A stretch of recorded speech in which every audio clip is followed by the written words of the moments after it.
The man stealthily attached a small device to the ATM card slot at a convenience store, and then sat in his car, waiting for the money to come to him automatically. At the same time, a card was inserted into the ATM, and the password was repeatedly keyed in.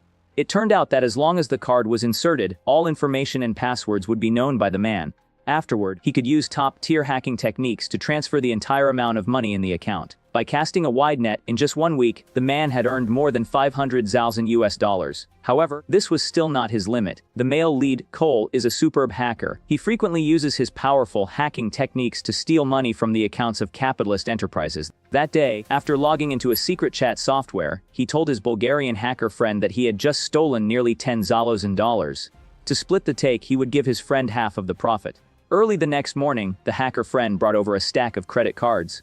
Cole only kept a portion, the rest was stealthily hidden in a gasoline tank. As usual, he drove to park outside a restaurant and opened his laptop to operate skillfully. Suddenly, Cole noticed Oscar standing in an alley, looking like someone not to be trifled with. Seeing that person approaching, Cole hurriedly folded his laptop to hide it. Fortunately, the other man only glanced at him and quickly left. Only then did Cole breathe a sigh of relief. After finishing the theft, he drove home. But unexpectedly, early the next morning, that same Oscar showed up at his door.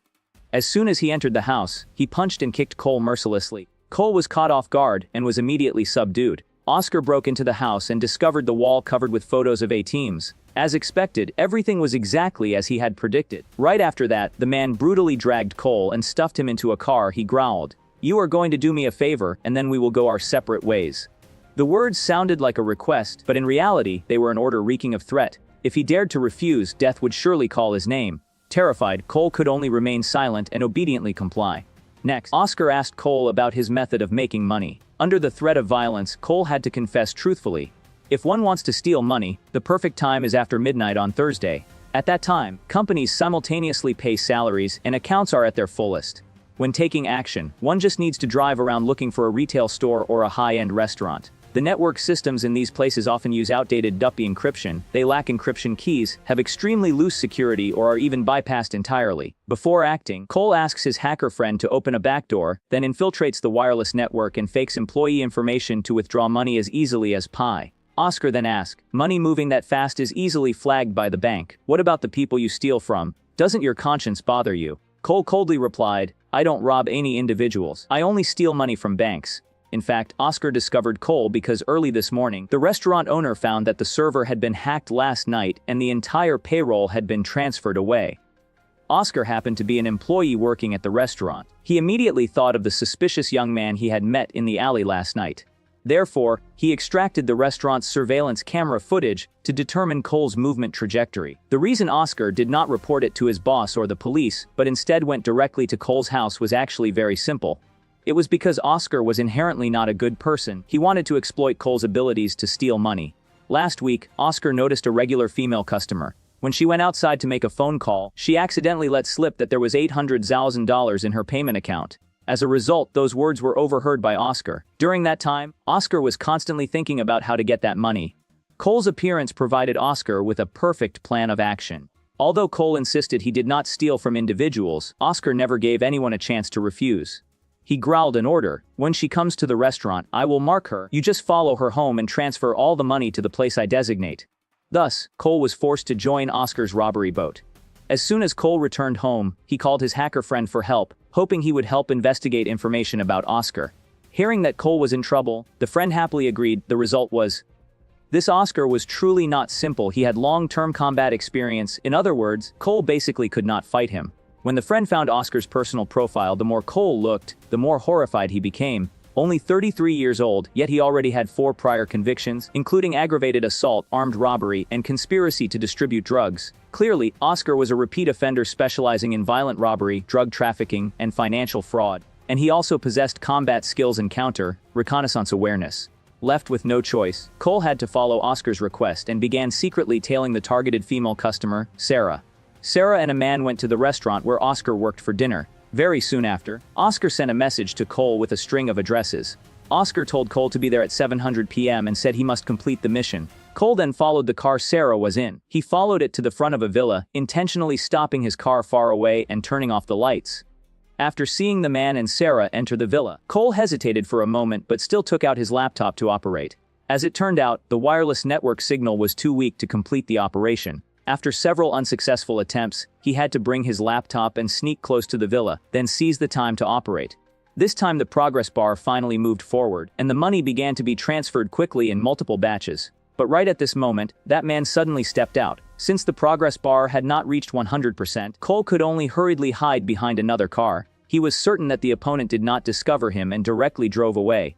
Immediately after, the sum of more than $800,000 was finally fully transferred into Oscar's account. Seeing that everything was completed, Cole did not dare to stay long and also hurriedly drove to find Oscar. At this time, Oscar had received the money, so an indescribable smile appeared on his face.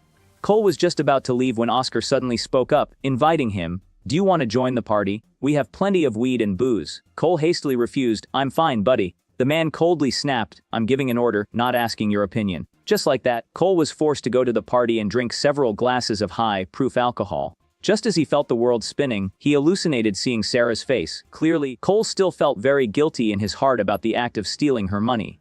By the time Cole woke up, it was already the next morning. Thinking back to the hallucination last night, Cole still felt a bit uneasy. Therefore, he went online to search for information about Sarah. The result was that the information was too cluttered, and he absolutely could not find accurate information. So Cole could only bother his friend again, hoping he could take the time to help investigate Sarah's information. But this time the other party did not reply immediately, so Cole thought of a way himself. He tried to hack into Sarah's personal computer. Inside were many life photos taken by Sarah, including her cat and her son. When he clicked on Sarah's email inbox, he immediately discovered something unusual. He saw that today Sarah had sent multiple messages to a person named Bilson using an almost pleading tone. She begged the other party to answer her calls, saying she really didn't know what happened, that it wasn't her doing, and saying she was very scared. However, Bilson's reply was extremely cruel. He said he would come over at midnight and that Sarah had better stay home and wait. Seeing the reply accompanied by a swear word, Cole immediately had an ominous thought. Early the next morning, Cole ran to the restaurant Sarah often frequented to pretend to meet her by chance. Unfortunately, he was not successful in starting a conversation. But Cole keenly noticed Sarah's haggard face. She seemed to be afraid of something. That night, Cole secretly infiltrated Sarah's computer to monitor her every move. Suddenly, a voice growled, "You stole my money, didn't you?" Sarah panically denied, "No, I didn't steal it." The other man mocked, "Then why are you so terrified?" It turned out the money didn't belong to Sarah but belonged to this man named Bilson. She was supposed to transfer it to another account today, but the bank announced the money had been wiped clean.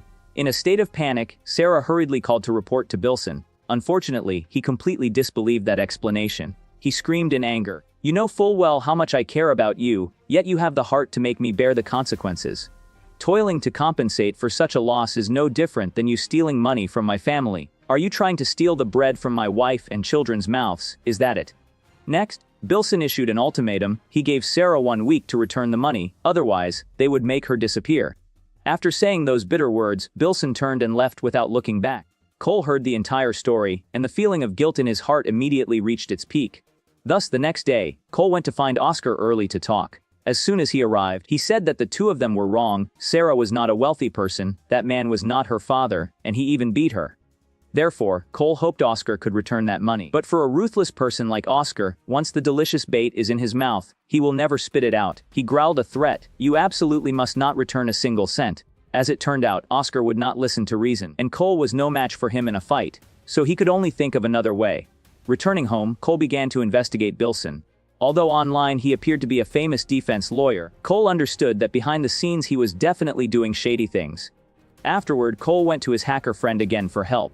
The other party very quickly dug up a lot of information. Cole's guess was not wrong. Bilson's identity was not simple. He was a core leader of smuggling activities involved in weapons deals, smuggling, money laundering, and other black industries. Furthermore, the friend also found some secret information. The detective who previously investigated Bilson seemed to have been burned to death in an incinerator by him. After that, Cole also began to tail Bilson. Sure enough, he discovered Bilson arriving outside a factory. Bilson was indeed an extremely dangerous character. He was likely using Sarah's account to launder money. Next, the friend also found out that Bilson not only stood behind the manipulation of a large oil industry, but was also in league with arms dealers and seemed to have some connection to an oil refinery. At this point, he suddenly remembered someone.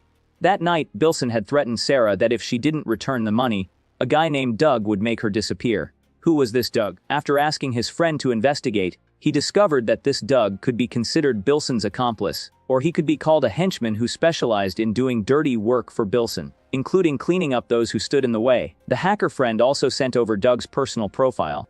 The profile showed he had many prior convictions, including but not limited to theft, drugs, and domestic violence. He was a typical low-level violent criminal. After seeing this information, Cole became even more worried. With Bilson and Doug's style of operation, he feared Sarah would find it hard to keep her life. As the person who dragged Sarah into this, Cole could hardly stand by and watch. After many hesitations, he decided to risk it. Using the tactics he was best at to gather enough $800,000 within a week and return it to Sarah's account. The next day, Cole went to that restaurant again to find an opportunity to start a conversation with Sarah. This time he was quite lucky to successfully attract her attention, and the two of them exchanged contact information. Returning home at night, Cole took out a box of components and began manufacturing day and night without rest. He needed to make enough devices to hack into ATMs. Cole earnestly told his hacker friend that he urgently needed a huge amount of money in a short time. The only way now was to steal ATM card data and attack networks while on the move. However, the trouble was that he had absolutely no real cards to withdraw cash and had no more time to wait. Driven to the wall, Cole decided to use cryptocurrency. He requested that after each successful transaction, his friend must immediately transfer all the money back to the United States within 24 hours. This crazy plan made the friend extremely stunned. Just like that, the next day Cole officially began his action. He took close-up photos of the ATM card slot, then brought them home to carefully examine the structure, measure the dimensions, and then used a machine to manufacture a suitable skimming device. The following day, Cole precisely attached the skimming device equipped with a camera to the ATM card slot. Then, when someone came to use the machine, as soon as the bank card was inserted, the card reader inside the skimming device would immediately copy the core data in the magnetic stripe, while the camera would record the password. At this time, Cole was monitoring nearby, using his computer to receive all the above data and record the balances in these accounts. As more and more people used the machines, the amount recorded in the notebook also increased. Next, Cole would ask the hacker friend to help withdraw money from everyone's bank cards. Finally, within 24 hours, the money would be returned in the form of Bitcoin. But after being busy for many days like that, after deducting the share for the other hackers, the remaining amount was only more than $500,000. Seeing the one-week deadline approaching, Cole thought about doing a bigger job. But one night, while Cole was hiding in his car to operate, he was suddenly discovered by Night Patrol police. They approached to ask what Cole was doing. Clearly, they had begun to suspect him. Cole hurriedly explained that he was an employee of a telecommunications company sent to repair a line failure. The policeman looked at him skeptically for a while before letting Cole leave. This incident gave Cole a real scare. The next day, Cole placed the entire sum of more than $500,000 gathered into a secret account, then wrote the account number and password on a piece of paper. Initially, he intended to stealthily stuff it into Sarah's gas tank but was caught red-handed by Sarah. In this situation, the honest Cole had to admit everything, including how he was threatened into stealing the money and was now trying to help Sarah cover the shortfall. Upon hearing this, Sarah appeared extremely shocked, then angrily drove Cole away. Returning home, Cole sat dejectedly in front of his door and saw the neighbor girl opposite crying while making a phone call. In fact, from the beginning, Cole had secretly stuffed prepaid cards into her mailbox, specifically to silently help the girl, and he had never told anyone about this. It turned out that as soon as Cole logged into the chat software, the hacker friend immediately sent a sentence. "Do you need an assistant? Isn't the girl opposite very suitable? Haven't you always been like Robin Hood, silently sending her money?" This sentence made Cole's heart skip a beat. He immediately understood that his identity had been exposed. For a hacker, this is an absolute taboo. Immediately after, the other party also sent a video of Cole at an ATM. Clearly, Cole's recent actions were too conspicuous, so other hackers had traced the clues to find his identity. The next second, the friend sent a personal profile of Cole, which showed that Cole was a juvenile delinquent who already had several prior convictions at a young age. The friend even used this to threaten Cole, saying that other hackers were targeting him, and now just one anonymous report call could send him to prison. But if he agreed to increase his commission percentage a bit, he could help him hold out for a few more days. Cole finished reading and grit his teeth to reply, "Okay," but at this moment he was furious in his heart. Not long after, Sarah suddenly called wanting to meet Cole that very night. As soon as she saw him, she choked up with thanks because, thanks to that money, Bilson had agreed to give her one more week. Cole was silent for a while, then asked Sarah why she didn't just take the money and run. As it turned out, Sarah clearly did not want to answer this question. Seeing that, Cole also found it inconvenient to ask further. After that, the two chatted for a bit more. Sarah suddenly asked Cole what his next plans were. Cole thoughtfully replied that a portion of the money earned previously had accidentally exposed his identity. To ensure safety, he decided that after this job ended, he would leave this place as soon as possible. Hearing that, Sarah hesitantly asked, "Can you take me with you?" Cole sighed softly and said, "The things I do are extremely risky. Sooner or later I will be sent to prison for a very long time." This time he planned to withdraw a larger amount of money using the old methods and carry them all out at the same time. When Sarah flirtatiously approached Cole and said that Bilson had hidden $3 million in cash in his private house, and furthermore, this money was dirty money, so even if it was stolen, he wouldn't dare report it to the police. Only thing was, the villa had a very advanced security system, but Sarah believed that with Cole's skills, these were all small problems. Just like that, under Sarah's praises, Cole immediately succumbed. After one night, Cole happily drove back. At this time, he even felt that the wind was sweet. As it turned out, just as he drove to the door, the neighbor girl opposite was already waiting, hurriedly running over to warn Cole that a few hours ago a man who looked like someone not to be trifled with had snuck into his house and had not come out yet. Hearing this, Cole immediately raised his guard. He told the neighbor girl to go home first, saying he had a way to deal with it. Then he secretly approached the house, successfully subduing the intruder and even seizing the opponent's gun. This person was none other than Bilson's henchman. At this point, he sat in front of his computer for a while. It was unclear what news he had discovered. Then he stuffed the unconscious Doug into the trunk and sped off to a deserted suburban area. As soon as he opened the trunk and pulled Doug out, he immediately pointed the gun at his head, questioning, "What was your purpose for coming to my house? What about your boss? What does he already know about me?" Doug tremblingly replied, "Not much yet, at least not until this moment."